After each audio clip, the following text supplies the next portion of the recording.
Oh, come on.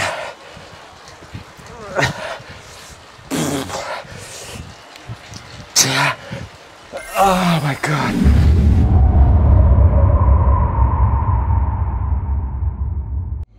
Niin. Koitetaan löytää sieltä vielä sykevyö paikalleen. Ja sitten ois laitteet kiinni. Noniin, tänään poljetaan paikallaan. Ei ylämäkeä eikä alamäkeä niin sanotusti. Eli tervetuloa Swifti-pyöräilyn pariin. Mä ajattelin, että tänään voitaisiin katsoa vähän, että mikäs juttu tää on. Swifti on virtuaalipyöräilymaailma, johon liitytään tuommoisella älytrainerilla, johon kiinnitetään joko pyörä, joku gravel tai maantiepyörä, tai sitten tämmönen Swift Ride, joka on suunniteltu vaan niinku tähän tarkoitukseen, eli runko, jossa ei ole jarruja eikä vaihteita, mutta sen sijaan tässä on tämmöiset PlayStation-ohjaimet suunnilleen. Ja sen jälkeen asennetaan Swifti-peli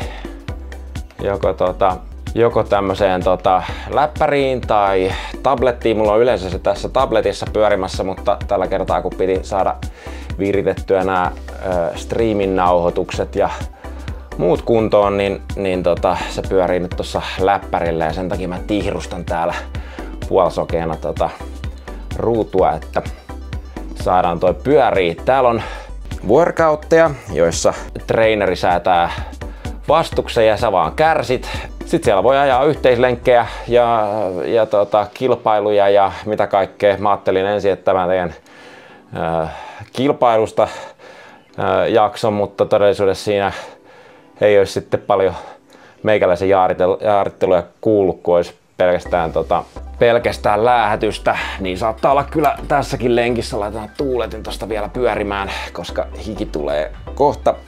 Mutta meikäläinen on nyt tuossa ajellut tämmöisiä attacking challengeja ja niistä olisi viimeinen ajettavaksi tunnin verran kärvistelyä. Ja eipä siinä. Ryhdytään polkemaan.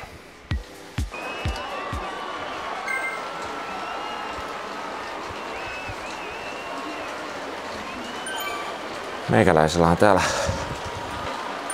Nostin korkeaenergistä juomaa pullollinen ja elektrolyyttejä toinen pullollinen, koska vaikkei mihinkään pyörällä pääse, niin työhuoneessa kun ähistelee sen tunnin verran, niin hämmästyttävä määrä nestettä katoaa mieheen sisään.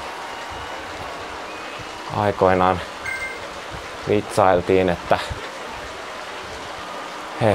maastopyöräilijät on nestejäähdytteisiä ja maantiepyöräilijät on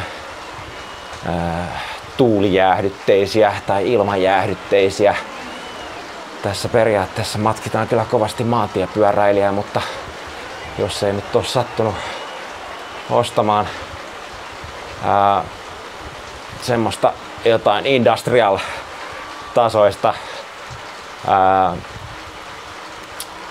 tasoista puhallinta, niin ilmanvaihto ei kyllä riitä matkimaan sitä oikeata ulkona olemista, vaan kuuma tulee. Ollaan enemmän nestejäähdytteisiä kuin maantiellä pyöräillessä.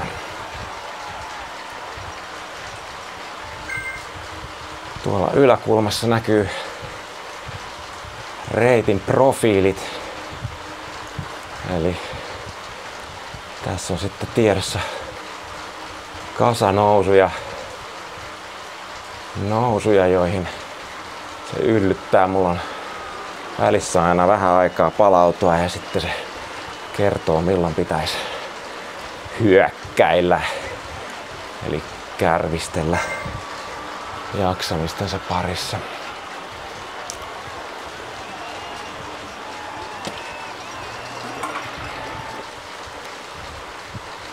Mulla on tosiaan virtuaalivaihteet täällä ohjaustangossa nappien takana, eli täältä kun painelee, niin ei vaihdu oikeat mekaaniset vaihteet, vaan toi treeneri muuttaa tarjoamansa vastusta.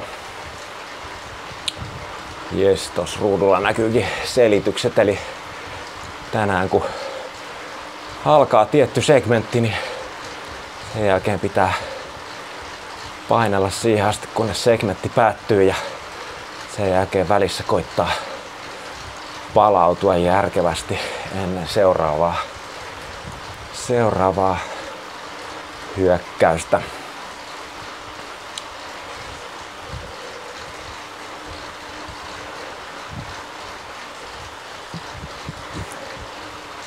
Zwift on semmoinen kovasti gamifioitu tapa kuntopyöräillä, eli sen lisäksi, että ei tarvitse tuijottaa vaan vastapäisen seinän maalin kuivumista kuntopyöränsä päällä, vaan näkee sitten ajamassa itsensä haluamassaan paikassa. Tuolla on hyvä kasa erilaisia maailmoja, mielikuvitus Watopiasta erilaisiin Pariisin tai Brittien tai muiden maisemiin. Ja sen lisäksi sitten tätä gamifikaatiota eli pelillistämistä lisää se, että kaikesta polkemisesta saa hikipisarapisteitä ja kokemuspisteitä, ja niillä pystyy sitten ostamaan uusia pyöriä, joilla on marginaalinen vaikutus esimerkiksi siihen, että kuinka tehokkaasti se tuolla virtuaalimaailmassa nousee mäkiä ylös, tai jos vaihtaa TT-pyörään, niin saa vähän vähemmän ilmanvastusta ja niin edelleen.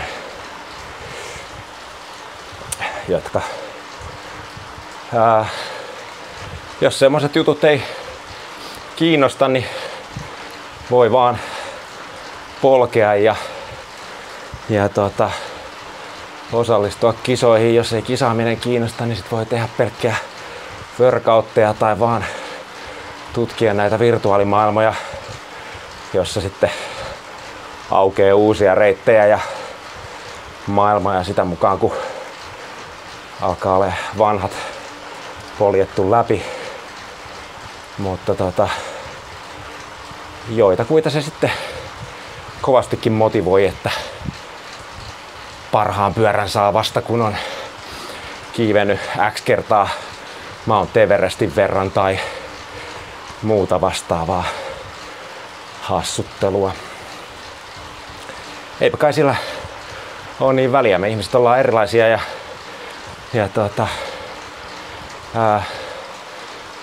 tää peli koittaa tarjota erilaisia tapoja motivoida sua istumaan tässä kuntopyörän päällä paikallaan.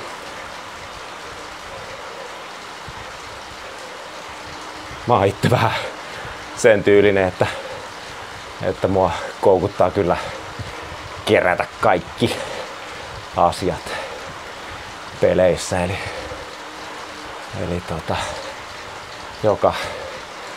joka problema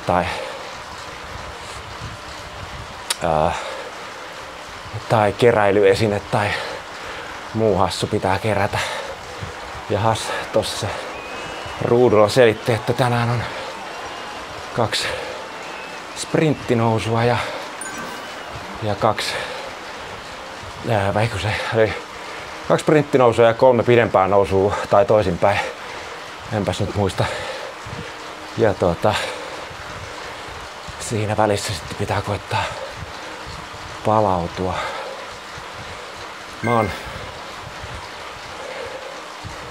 Niin, ja ajetaan Skotlantia, eli täällä ei paljon tasamaata ole tarjolla, eli nämä palautumisosiotkin on jatkuvasti ylä- tai alamäkeä.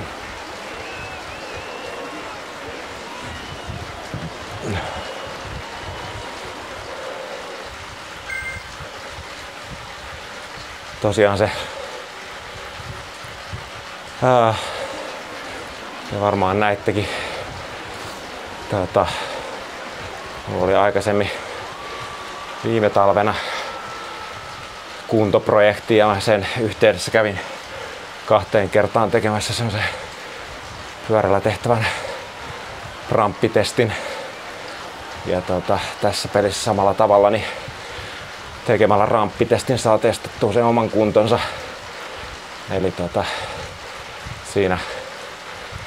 siinä minuutin välein aloitetaan kevyestä rullailusta ja sitten minuutin välein nostetaan sitä vastusta askel tiukemmaksi ja jatketaan siihen asti, kunnes kuski ei enää pysty pitämään sitä voimatasoa ylhäällä ja vaadittua voimatasoa ylhäällä ja siihen lopetetaan sitten testi ja sen perusteella viimeinen minuutti, minkä sä pystyt tuottamaan sitä pyydettyä määrää watteja, niin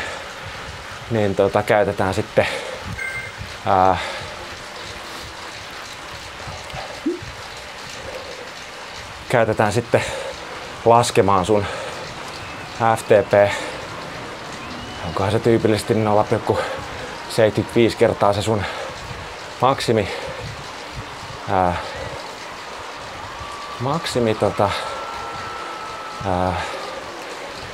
voimantuotto, joka sitten toimii arviona sun pitemmän ajan voimantuoton kyvylle ja niin kuin tuossa alussa sanoin, niin kaikki treeniohjelmat, mitä sä suoritat sitten Zwiftissä, niin se osaa säätää sen sun ramppitestissä selvitetyn FTP:n perusteella.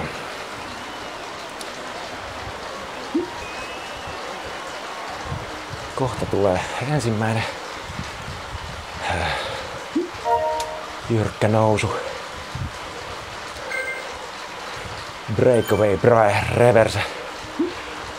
500 metriä matkaa sinne. Ja sen jälkeen steady climb.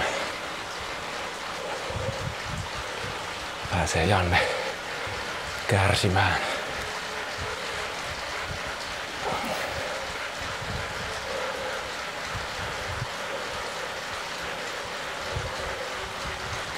Meikäläisellä tosiaan ei montaa lenkkiä on vielä tällä takana, joten suunnilleen jokainen enemmän pyöräilevä voi sitten rauhassa naureskella mun tuottamille wattimäärille. Niin se taatusti on hurraamista vielä. Ja siitä viivasta alkaa nousu.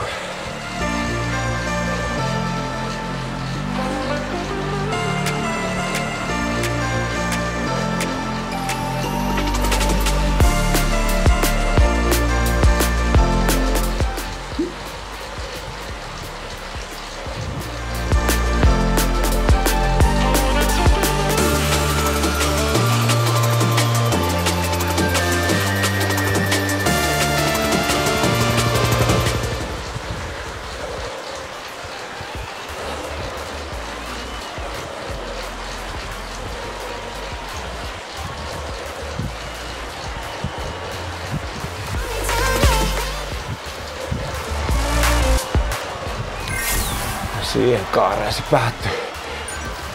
Ei ollut vielä kovin ihmeellinen.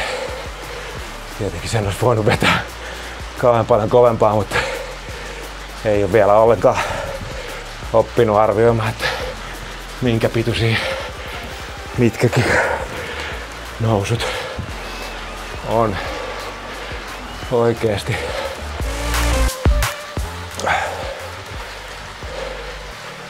Niin ei ihan myöskään siltä kantilta uskalla painaa siihen malliin. Nyt pitäisi rullailla reippaalla kadenssilla niin, että on sitten palautunut seuraavalle nousulle.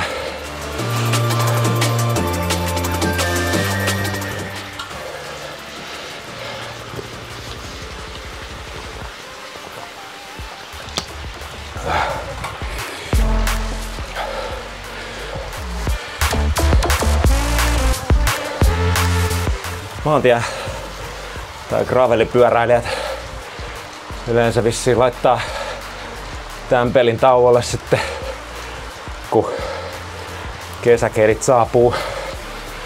Meikäläinen tietty siirtyy bikeparkkeihin, kun kesä saapuu, mutta siellä mä en saa tehtyä mitään tämmöstä järjestelmällistä kuntotreeniä itselleni. Niin katsotaan, mä koitan nyt pitää yllä tätä puuhastelua kesän läpi. Okei, seuraava nousu on 1,6 kilometriä nousua ylöspäin. Kuulostaa melko oksettavalta jo etukäteen. Mutta toi on just sellainen, missä mä en vielä on niinku ihan mahdollista, että mä lähden liian kovaa tai liian hiljaa siihen nousuun ja sitten joko tipahdan puolesvälissä jo tai tajuan maali kaaren kohdalla, että olisi pitänyt painaa kovempaa.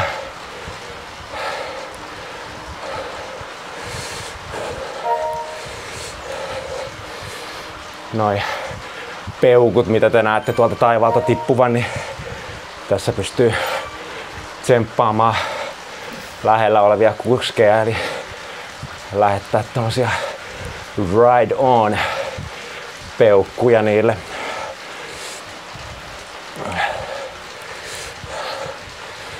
Taas palataan siihen gamifikaatioon, eli ehkä se sitten just motivoi jotakuta, kun ventovieraat nopeammin ohjaajavat peukuttaa ennen kuin ne jättää sut tomuunsa köhimään.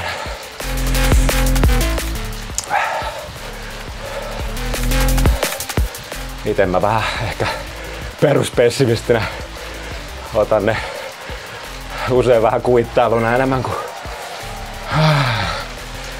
nyt ois sitten 1,5 kilsaa ylämäkeä. Hyi saakeli.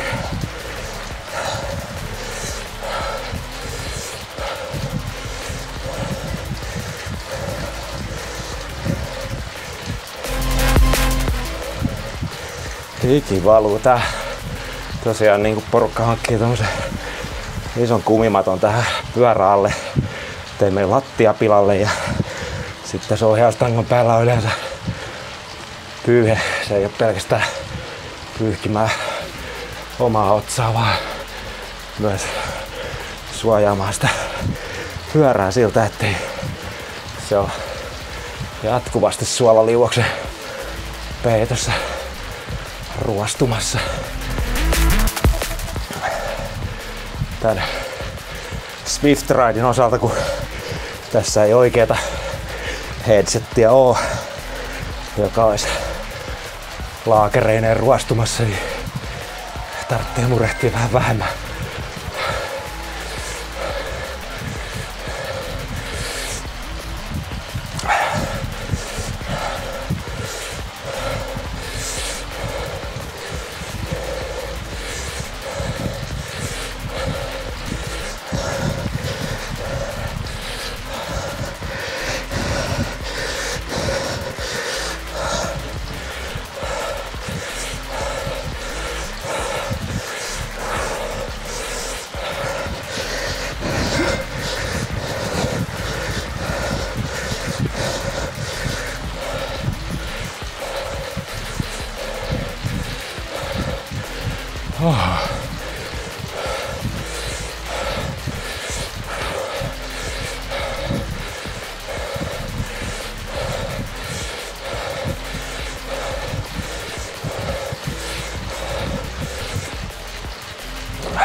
Olemme yli puolen väliin. Niin helvetti. Meikäläinen toivoo, että se olisi maaliportti jo näkyvissä, niin silloin motivoi ihan hitosti. Lähet olet peräti puolessa välissä nousua.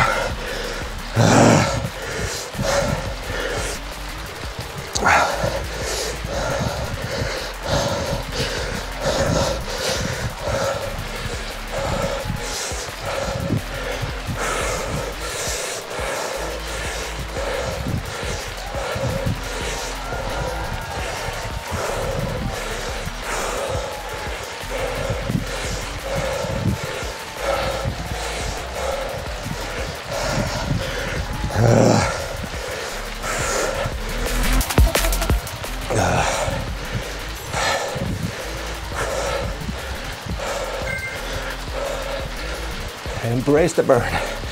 Kiitti vaan.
Jee, portti näkyy.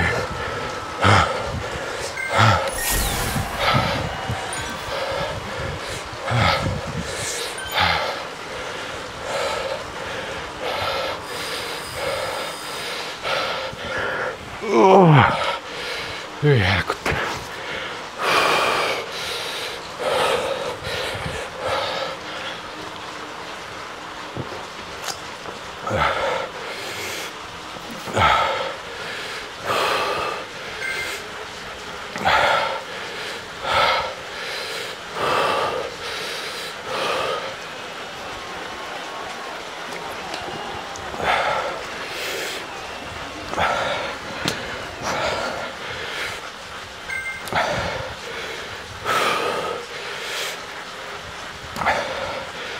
Tässä hommassa on kyllä hyvä olla joku luottonesteytys. Mulla on Noustin korkea energinen urheilujuoma. Siinä on runsaasti sokereita sopivassa suhteessa ja elektrolyytit ja ei lisäaineita ja suomalaisia makuja. Tää on joku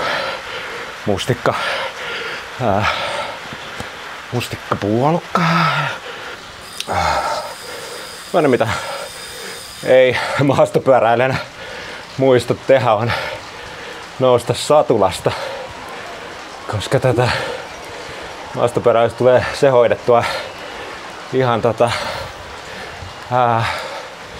automaattisesti ja jatkuvasti, mutta tässä jos ei niinku tyyliin vartin välein muista nostaa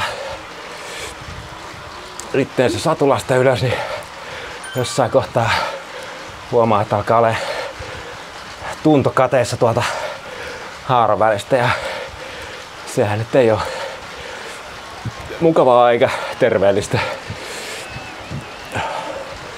Siihen toki vaikuttaa myös niinku kokemustunnit satulassa ja satulan muotosuhteessa. Tai siis, että onko satula sopiva just sulle ja sun istuinluiden leveydelle ja niin edelleen. Ja itellä esimerkiksi ihan niinku yli 2 senttiä satulaa eteenpäin, niin muutti ihan merkittävästi sitä, että kuinka kärsimys tässä on istua, että se voi olla aika pienistä jutuista kiinni.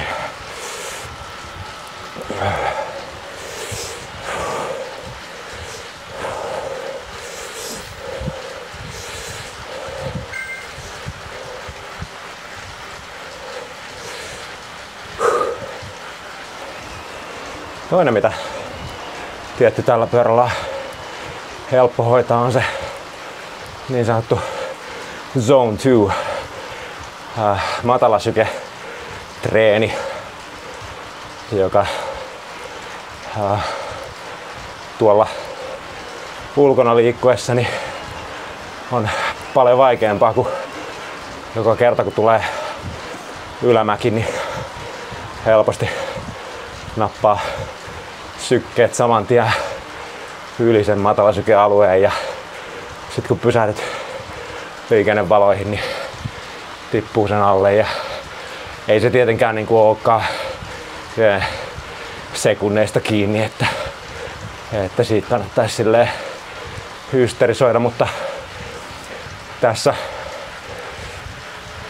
tässä mä pystyn ottaa workoutin ja sanoa, että riippumatta maastosta niin vaadi minulta näin ja näin monta wattia voimaa, joka pitää mut pysyvästi tietyllä sykealueella. Ja sillä siisti sitten vapoletaan. Matalasyketreeni on toinen osa sitä, miten rakennetaan kova kardiokunto, ja toinen pää sitten taas on tätä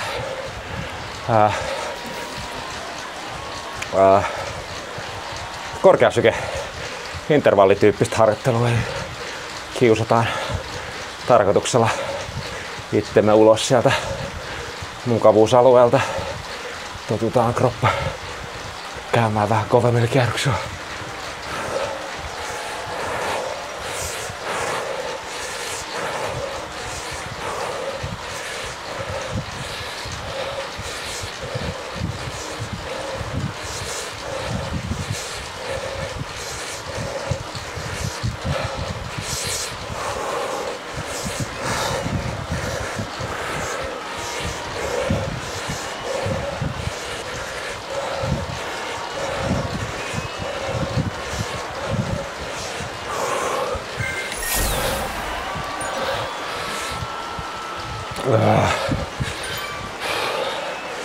Hyväk.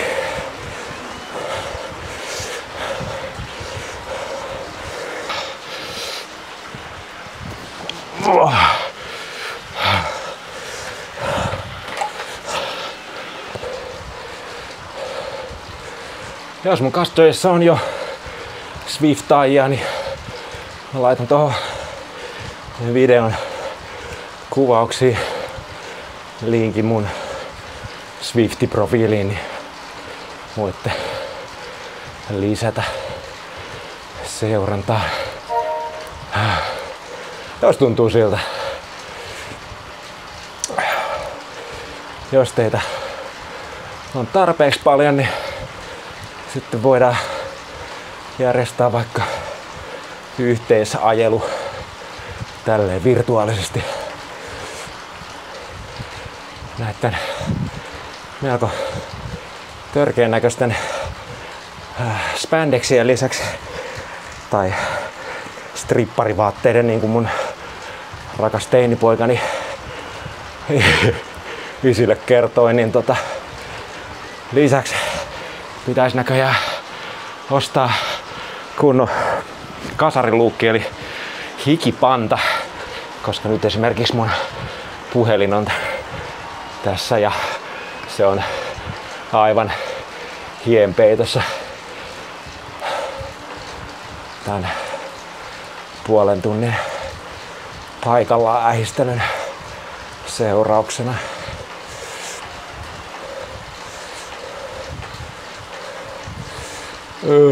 Another long climb. Seuraava pitkä nousu. Onks väärin, jos ei yhtään huvita?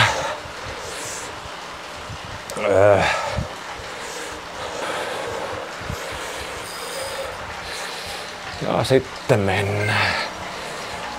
1 kilometer climb. Vähän sentään lyhyempi kuin se edelleen pitkä nousu.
Näissä nousuissa kadenssi on ystävä, eli tää tahti, millä näitä polkimia pyörittää, niin periaatteessa mitä nopeammin jaksaa pyörittää, niin sitä kevyemmältä se tuntuu. Eli vaikka kauheasti huvittaisi laiskutella ja hidastaa tahtiin, niin sillä muuttaa omaa tilannetta vaan kehnommaksi.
Short but steep at the coast.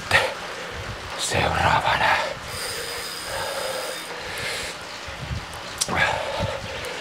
Se sopii mulle paljon paremmin kuin noin pari kilsan nousut. Kokonaisuudessaan tää laji ei oo mulle sopivimpia. Mä oon ehdottomasti sprinteri. En mikään endurance ihme.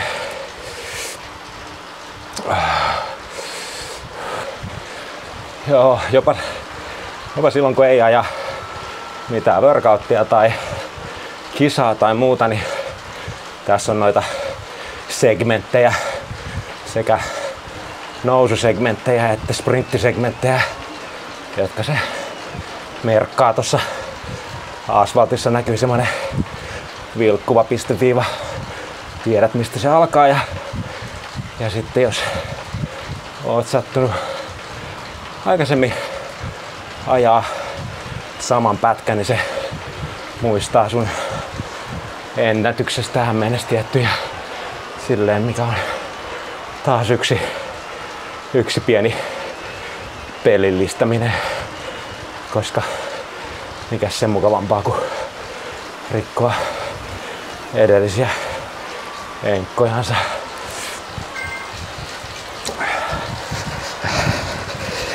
Ah, 300 metriä Oh,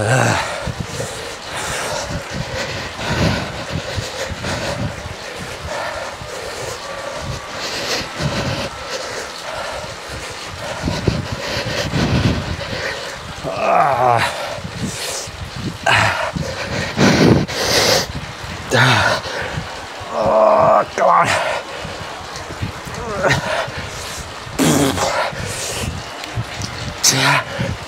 Oh my god.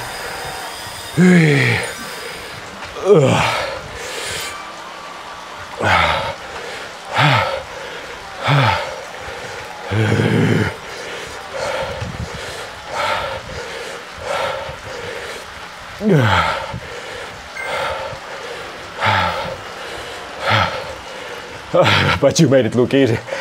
I don't think so.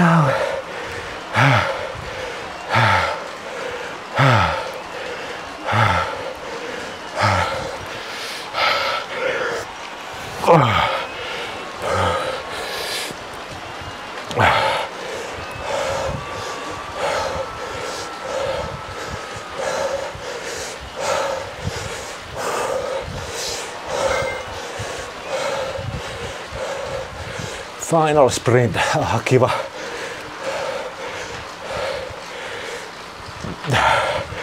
Mä jotenkin laskin sen varaa, että äsken olisi ollut final sprint.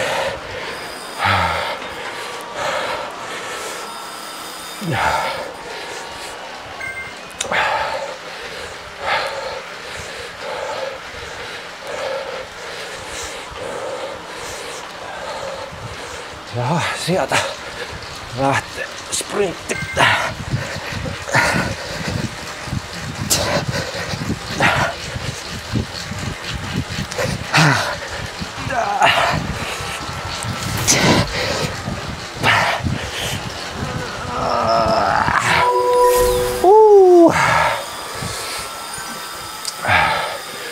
Oli siinä.